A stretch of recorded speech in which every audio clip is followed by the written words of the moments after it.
에베소라고 하는 지역은 바울이 이방인에게 복음을 전하기 위해서 하나님의 부름을 받고 이방인 지역, 소아시아 지역을 다니면서 복음을 전하다가 에베소라고 하는 지역에서는 3년 동안 꽤 오랜 시간을 사역하게 됩니다. 특별히 그 지역의 특징은 다른 소아시아 지역에 비해서 우상이 극도로 많았던 지역입니다. 특별히 다산을 상징했던 이 아르테미스라고 하는 여신을 신전 가운데, 큰 기둥 가운데 높이 세워놓고 이 여신을 믿으면 많은 자녀를 얻는다라고 현혹했던, 그리고 심지어는 이 아르테미스 신전을 나무로 깎아서 은에다가 담가놓고 이것을 다시 굳혀서 파는, 그래서 우상을 파는, 은장색이라고 하는 우상을 파는 사람들이 많았던 지역입니다. 이 지역에 바울이 지금 하는 이야기는 세월을 아끼라 라고 하는 말이었습니다. 공부하는 학생들에게 세월을 아끼라, 시간을 아끼라 라고 말하면 딴 생각하지 말고 공부에 집중했으면 좋겠다라는 말로 들려질 겁니다. 직장생활하는 이들에게 세월을 아끼라 라고 말하면 다른 쓸데없는 여가 시간을 줄이고 지금 하고 있는 이 일에 아마 매진하여 최선을 다하라 라는 말로 들려질 겁니다. 바울은 에베소 교인들에게 세월을 아끼라 라는 말을 합니다. 왜 이 말을 사용했을까? 특별히 아끼라 라는 말은 단순히 시간을 절약하라 라는 말이 아닙니다. 이 아끼라 라는 말로 번역된 이 단어는 아고라라고 하는 단어인데, 이 아고라는 우리 옆으로 조금만 나가면 바로 시장이 있습니다. 큰 시장은 아니지만 이 시장이 질비하게 길을 중심으로 양옆으로 시장이 있는데, 이 시장은 대부분 먹거리입니다. 물론 은행도 있고 약국도 있고 하지만 대부분 시장은 먹거리를 중심으로 우리네의 시장들은 형성이 됩니다. 그런데 이 소아시아 지역, 특별히 에베소 지역은 먹거리만이 아니라 그들의 문화, 그들의 생활, 모든 면, 아이들의 교육이나 모든 학교 이런 것들이 다 중심이 되어서 시장을 형성합니다. 이 광장을 아고라라고 불렀습니다. 지금 바울은 시간과 관련해서 이 아고라라고 하는 모든 문화가 집결된 이 광장을 이야기한 것은 특별히 우상이 많았고 다양한 우상들을 팔고 사는 중에 우상과 관련된 노래, 우상과 관련된 문화, 우상과 관련된 시, 이런 종합적인 문화들을 대적해서 기독교적인 문화로, 하나님을 믿는 믿음의 문화로 바꾸기를 힘쓰라고 지금 권면하고 있는 겁니다. 특별히 타락하고 이 퇴색된 이 문화를 떠나라고 말하지는 않습니다. 에베소를 떠나서 너희들이 새로운 믿음의 문화에 있는 그곳으로 가라라고 말하지 않고, 이 에베소 지역에 머물면서 이 지역을 하나님을 믿는 하나님의 문화로, 하나님의 삶의 터전으로 바꿀 것을 오히려 강하게 권면하고 있습니다. 시간이라고 하는 것은 사전을 찾아보니까 어떤 시각과 어떤 시각까지의 거리를, 그 기간을 시간이라고 설명을 하더라고요. 이거는 그냥 믿지 않는 사람들에 대한 정의입니다. 우리는 이 시간의 정의를 분명히 압니다. 사람들은 모릅니다. 하나님을 믿지 않는 사람들은 시간의 정의를 잘 모릅니다. 언제부터 시간이 만들어졌고 이 시간이 무엇을 상징하고 이 시간이 우리에게 왜 주어졌는지를 잘 모릅니다. 그런데 우리는 압니다. 이것이 지혜인 것 같아요. 이것도 모르나요? 근데 우리는 압니다. 하나님이 태초에 천지를 창조하시고 시간이라고 하는 것을 만들어 주셨습니다. 하나님은 시간의 개념이 없어요. 영원하시니까. 창조 전에도 계셨고 창조 이후에도 계시고 언제든지 계신 전능하신 하나님이니까 시간의 개념이 중요하지 않습니다. 필요 없습니다. 그런데 인간을 만드시고 이 인간이 살아갈 수 있도록 시간이라는 것을 두셨습니다. 하늘에 별을 만드시고 태양을 만드시고 달을 만드셔서 이것들이 지구를 중심으로 움직이게 하시고 시간에 따라서 변화를 일으키도록 하나님이 주셨습니다. 그래서 해가 뜨고 해가 지면, 달이 뜨고 달이 지면, 계절의 변화를 느끼면 우리는 하나님이 계신다라는 것을 느낄 수 있습니다. 이것이 자연을 통해서 하나님을 알아가는 겁니다. 자연은 스스로 움직이지 않습니다. 지금 인간의 역사를 살펴보면 정말 놀랍게도 태양이 움직이고 달이 움직이고 이런 변화들이 계속해서 질서를 유지하며 움직인다는 게 너무 기적 같지 않습니까? 조그마한 변화만 있어도, 조그마한 궤도만 이탈을 해도 지구는 아마 폭파되거나 이 땅에 살고 있는 모든 사람들은 만유인력의 법칙이 깨지면 다 죽고 말 겁니다. 그런데 어떻게 이렇게 정확하게 질서를 지켜가며 이 세상이 움직여간다는 것, 이게 과연 우연일까 싶습니다. 과학자들은 1년에도 셀 수 없을 만큼 많은 돈을 투자해서 또 다른 행성, 지구와 같은 또 다른 행성을 찾기 위해서 나사라고 하는 조직을 만들어서 수많은 돈을 들여서 행성을 띄우고 우주선을 발사합니다. 성경은 이미 말을 하고 있습니다. 없다고 말입니다. 없습니다. 제가 답을 알려줍니다. 없습니다. 그 돈을 그런 데 쓰지 말고 이 땅에 살고 있는 많은 사람들을 위해서 썼으면 좋겠어요. 없습니다. 성경이 없다라고 말을 하는데 왜 그것을 찾으려고 그렇게 어리석은 행동을 하는지 모르겠어요. 하나님이 말씀하신 겁니다. 없습니다. 하나님은 지구를 만드시는 게 목적이 아니라 인간을 만드시는 게 목적이었고, 이 인간이 머물 수 있는 곳, 이 땅을 만드신 거예요. 인간이 없는데 무슨 또 다른 행성이, 인간이 살 수 있는 행성이 있겠습니까? 없습니다.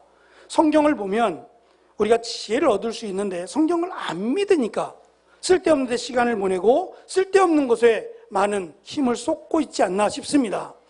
하나님이 인간을 만드시고 이 인간이 영원히 살 수 있도록 에덴 동산이라는 것을 두셨습니다. 그래서 그 인간 아담과 하와도 시간의 제약을 받지 않아도 되었습니다. 영원히 사니까요. 그런데 이 죄라고 하는 것, 하나님의 말씀을 불순종하고 오히려 사탄의 말을 따른 것이 문제가 되어서 에덴 동산이 사라지고 인간은 시간의 제약 가운데 머물게 됩니다.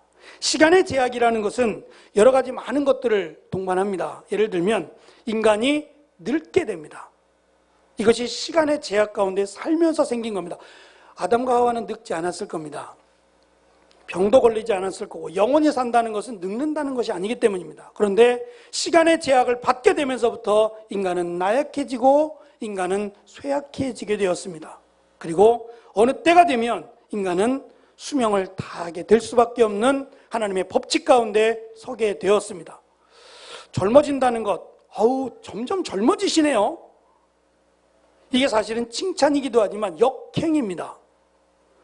우리는 아름답게 늙어가는 겁니다.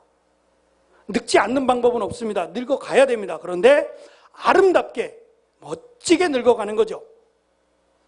그래서 시간의 법칙을 우리는 거역할 수 없고 이 시간의 법칙에 순응하며 살아야 되는데, 특별히 바울은 이 시간과 관련해서 아끼라라고 설명을 하고 있는데, 이 시간이라고 하는 것이 하나님의 법칙 가운데 있는 세상적인 지식은 시간과의 간격을 시간이라고, 시각과 시각과의 간격을 시간이라고 말하지만, 성경은, 하나님은 이 시간이 처음도 하나님이요 마지막도 하나님이라.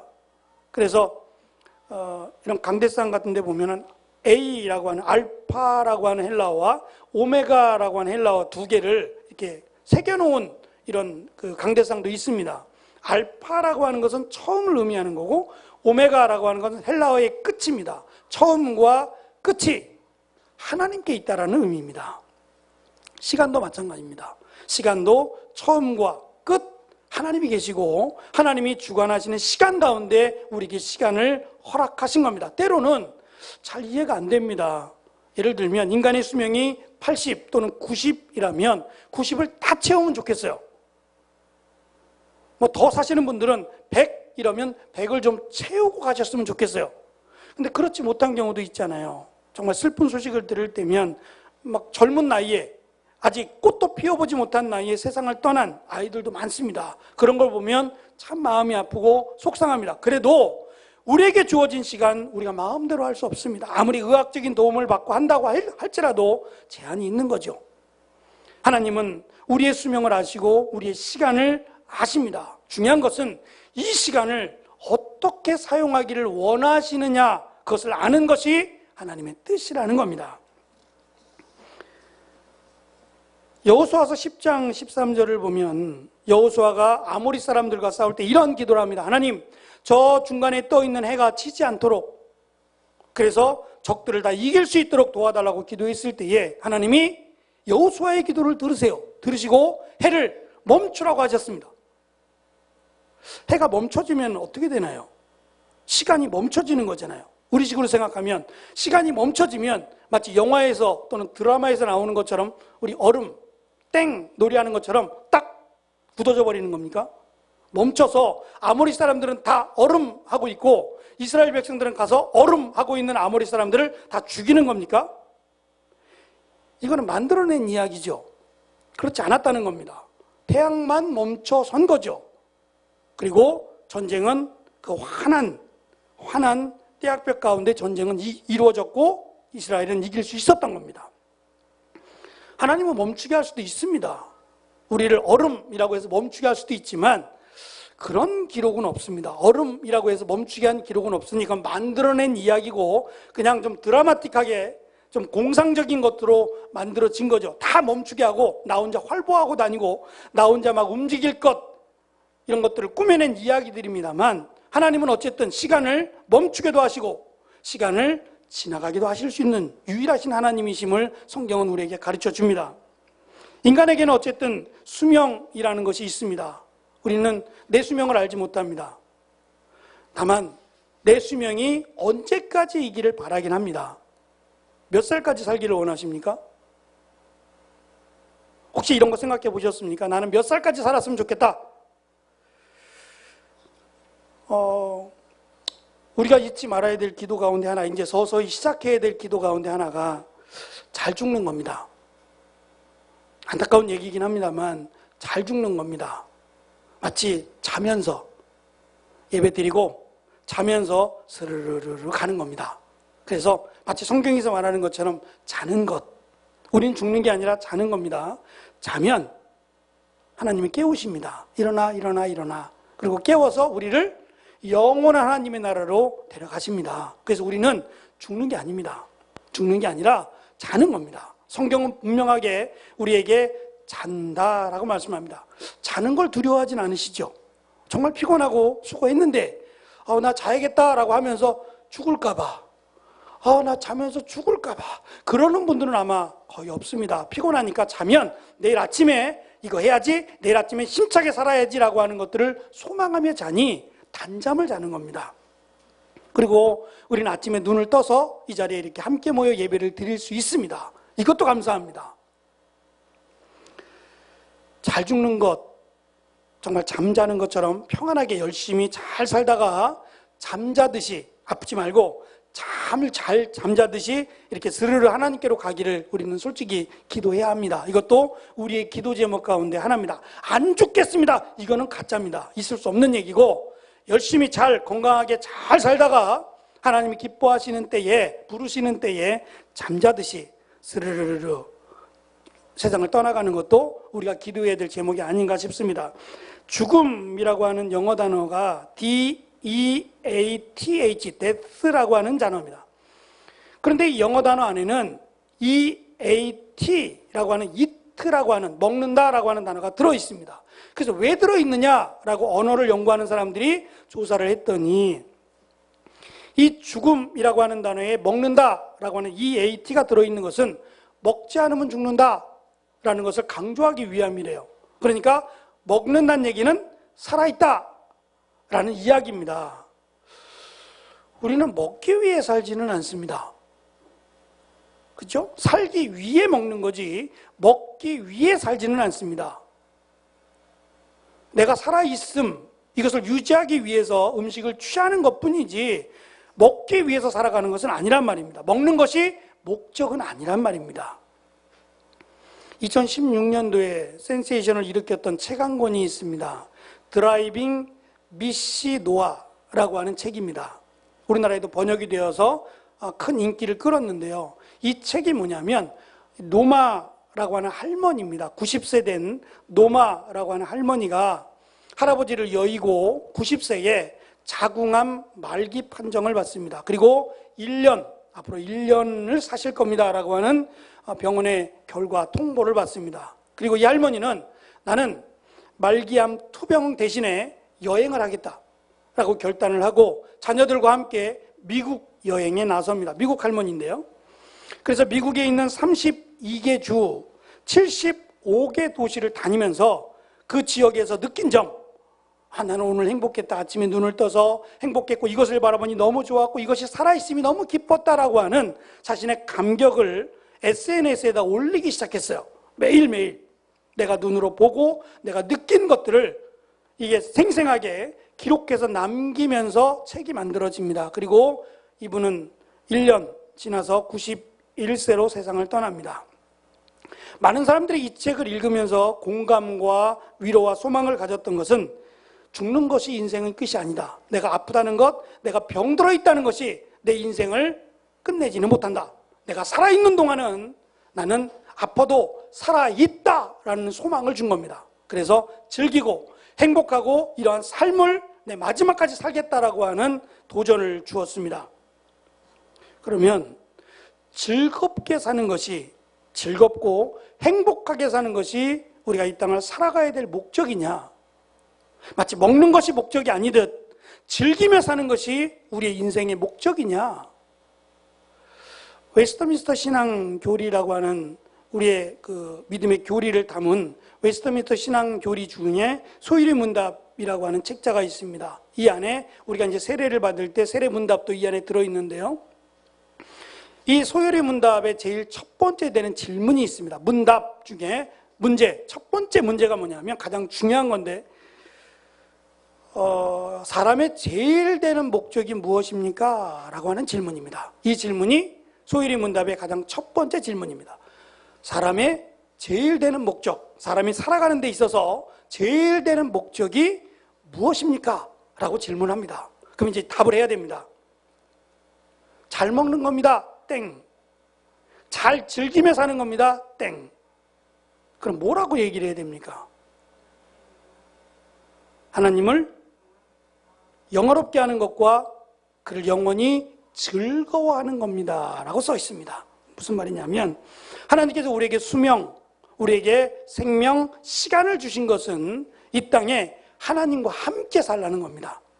물론 죽어도 하나님과 함께 살 수 있습니다. 그런데 살아있는 동안, 내가 이 땅에 살아있는 동안 먹고 즐기기 위해 살지 말고 하나님과 함께 살라는 겁니다. 그리고 하나님이 나와 함께 하심을 즐거워하고 내가 하나님의 영광을 위해서 살라는 겁니다. 이것이 인간의 제일 되는 목적입니다. 그래서 우리가 읽은 말씀 15절, 16절, 17절을 읽었지만 15절부터 21절은 온갖 명령들이 모여져 있습니다.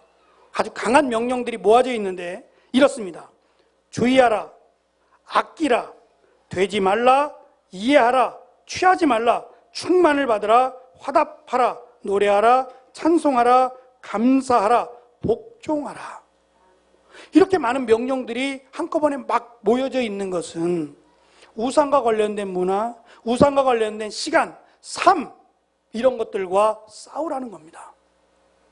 피하지 말고 도망치지 말고 이것들과 싸워서 기독교적인 하나님을 믿는 문화를 만들라는 겁니다. 여기다가 시간을 쏟으라는 겁니다. 세상의 흐름에 휩쓸려서 이러쿵저러쿵 살아가지 말고 너희는 하나님의 영광을 위해서 하나님이 함께하는 삶을 만들기 위해서 힘을 쏟아내라는 겁니다. 그래서 6장 17절에 13절에 보면 하나님의 전신갑주를 취하라.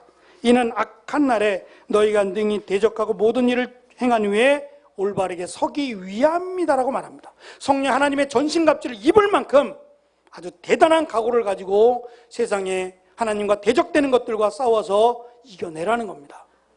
우리에게는 영원한 생명에 대한 소망이 있습니다. 며칠 전에 73주년, 광복절이죠. 73주년을 맞이했습니다. 근데 이 나라가 광복, 일본으로부터 해방하고 나라를 되찾을 수 있었던 것은 죽으면 죽으리라고 다짐하며 이 나라를 위해서 싸웠던 이들이 있습니다. 그들은 대부분 믿는 사람들이었습니다. 우리가 속한 이 나라 버릴 수 없습니다. 이 나라가 하나님을 믿는, 하나님을 섬기는 나라가 됐으면 좋겠습니다. 그래서 이 일을 위해서 우리는 힘써야 된다는 말입니다. 도망치지 말고 이 일을 위해서 힘쓰고 애써서 시간을 여기다가 투자하라고 말씀합니다. 저는 최근에 우리 교회에서 네팔 선교사님의 아들의 결혼이 있었습니다. 정말 신랑 측, 신부 측 굉장히 소수의 인원들이 모여서 함께 예배를 드리며 예식을 했습니다. 제가 뒤에서 카메라로 사진을 찍어드렸으니까. 근데 그 모습을 보면서 옛날 생각이 났습니다. 제가 92년도에 결혼을 했는데요. 그때도 뭐 대부분 결혼식을 예식장에서 했습니다. 근데 목사님이, 저를 키워주셨던 목사님이, 가르치셨던 목사님이 교회에서 하라고 말씀하셨어요. 그때 교회가 큰 교회는 아니었습니다. 150명이 앉으면 꽉 찰 만큼 한 7, 80명 정도 앉을 수 있는 자그마한 예배당이었습니다. 근데 이 예배당에서 여기서 결혼해라 라고 말씀하시자 저는 생각도 않고 네 하고 순종하고 결혼했습니다. 지금도 그 사진이 있습니다. 그때 같이 결혼했던 사람이 앉아 있으니까, 지금까지 같이 살고 있으니까. 근데 저는 행복하고 후회하지 않습니다. 그리고 지금도 이렇게 자그마한 가족끼리 모여서 함께 예식하는 일들이 많아지고 있는데 적어도 교회에서 결혼했으면 좋겠다라는 바람이 생겼습니다. 비록 작지만 하나님을 믿는 예배당에서 하나님 앞에 예배를 드리며 결혼했으면 좋겠다, 그런 바람이 있습니다. 아이들의 의견을 물어봐야겠지만 부모된 자로서의 바람이 생겼습니다. 그래서 거대하게, 거창하게, 멋지게, 그게 아니라 하나님 앞에서 예배를 드리며 정말 어쩌면 기독교의 문화를 만들어갔으면 좋겠다라고 하는 바람이 생겼습니다. 거추장스러운 그런 예식, 허례허식 말고 정말 꼭 필요한 신랑 측, 신부 측 이렇게 함께 모여서 예배를 드리고, 나중에 이제 필요해는 신부 측 따로, 신랑 측 따로 그렇게 했더라고요. 그리고 이 앞에서 삼계탕을 먹었습니다. 옛날 갈비탕, 잔치국수 먹었던 것이 기억이 나더라고요. 멋지다라는 생각을 해봤습니다. 우리가 살아가면서 세상적인 문화에 휩싸여서 이것이 옳고 그러다 불평할 것이 아니라 우리의 문화를 만들어 가야겠다. 기독교인이라면 기독교인다운 문화를 만들어 가야겠다. 그래서 바울은 에베소 지역에서 도망치지 말고 이 지역에서 기독교인으로서의 문화를 만들어라. 예배하는 자리, 또 회당을 만들고 학교도 믿음의 학교, 말씀을 가르치는 학교를 만들어야 된다고 그는 몸부림쳤던 겁니다. 이 나라를 사랑하시고 이 나라에 살고 있는, 또 앞으로 살아가야 될 우리의 자녀들을 생각하면서 이 나라가 믿음 가운데, 말씀 가운데 세워지도록 우리의 시간을, 우리의 정성을 이 나라를 위해서 헌신하고 투자하는 일이 필요하겠다라는 생각을 해봅니다. 우리에게 주어진 시간, 언제까지인지는 알지 못하지만 이것을 먹기 위해서, 즐기기 위해서 쓰기보다는 하나님의 영광을 위해서, 하나님을 기쁘시게 하는 일에 쓰는 멋진 그리스도인들이 되는 우리가 되기를 소망합니다. 기도하겠습니다. 주님 감사합니다. 우리에게 시간을 주셨고 이 시간이 제한적이라 언제 우리를 불러가실지는 알 수 없지만 우리에게 주신 시간, 이것을 단순히 먹고 즐기기 위해서 쓰는 것이 아니라 하나님의 영광을 위해서, 하나님을 기쁘시게 하기 위해서 사용되어지기를 원합니다.